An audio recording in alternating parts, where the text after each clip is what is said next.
This is the story of a mother who sacrificed her life for her son. This is not just an incident, but a reality that reflects the love and sacrifice of every mother in the world.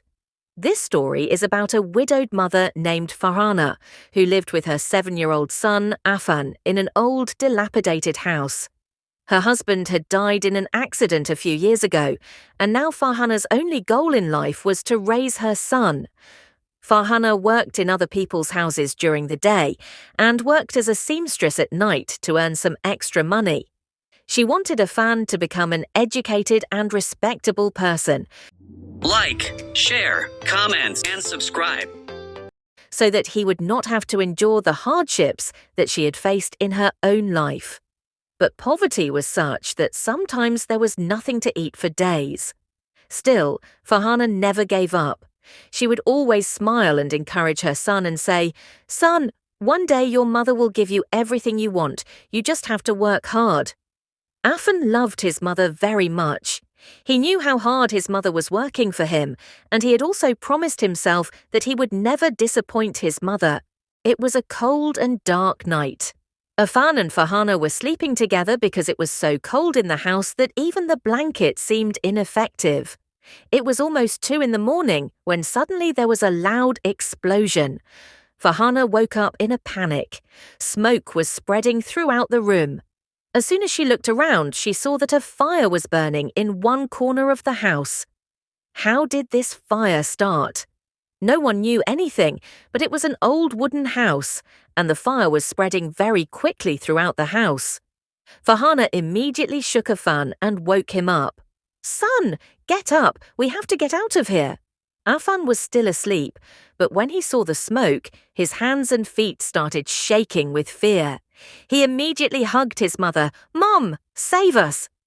Farhana ran towards the door, but as she started to walk out, suddenly a burning part of the roof fell down, and the way to the door was completely blocked.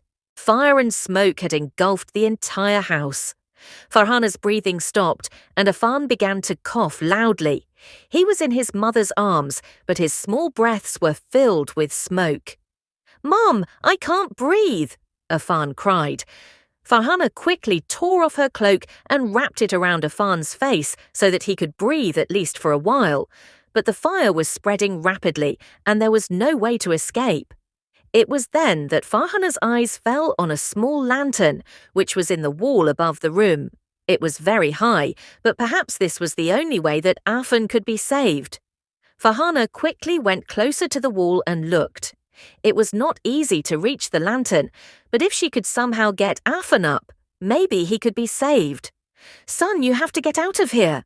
"No, Mom, I won't leave you," Afan cried. But Farhana knew that if he wasted time, they would both die. He tore his clothes, made a rope, and stood on his shoulders. "Son, quickly climb up." Tears were in Afan's eyes. He knew that if he went up, his mother would be left behind. But Farhana forcibly lifted him onto her shoulders and pushed him towards the Rosh Dan.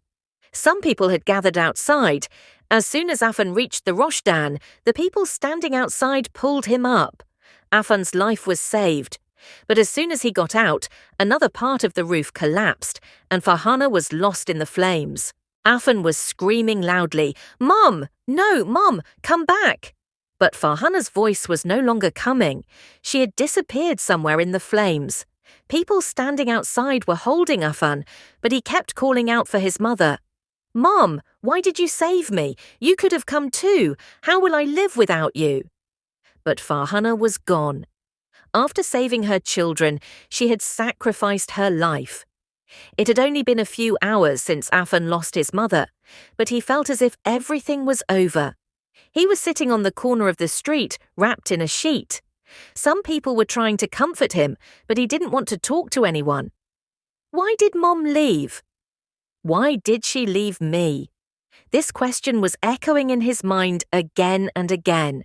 He had never been without his mother, and now his world had become dark. At some point in the night, when the exhaustion became too much, he fell asleep on the ground, tears in his eyes. When Afan opened his eyes in the morning, the burden of reality fell on him once again. He had become an orphan.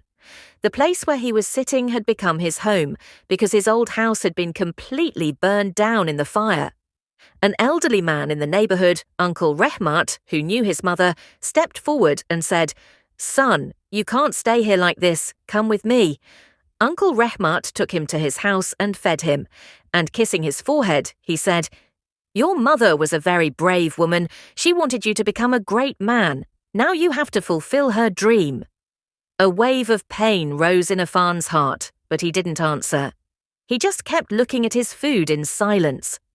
For the next few days, Afan didn't talk much to anyone, but his mother's last words kept coming to mind. "Son, you have to work hard." Uncle Remat decided to send Afan to a seminary so he could read and write. At first, he was very confused. He would open his books, but his mother's face would come to mind, and he would close the book again with tears in his eyes. But then one day, the seminary teacher told him, "If you want your mother to be at peace, you have to strengthen yourself." These words sank into Afan's heart. From that day on, he promised himself that he would not give up. Afan worked hard day and night. He went to the seminary in the morning, earned money by doing small jobs in the evening, and studied at night.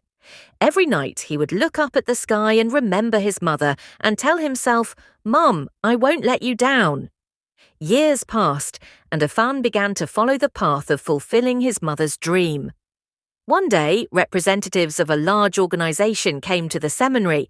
They wanted to give scholarships to children who were hardworking and worthy, but were unable to advance due to lack of resources.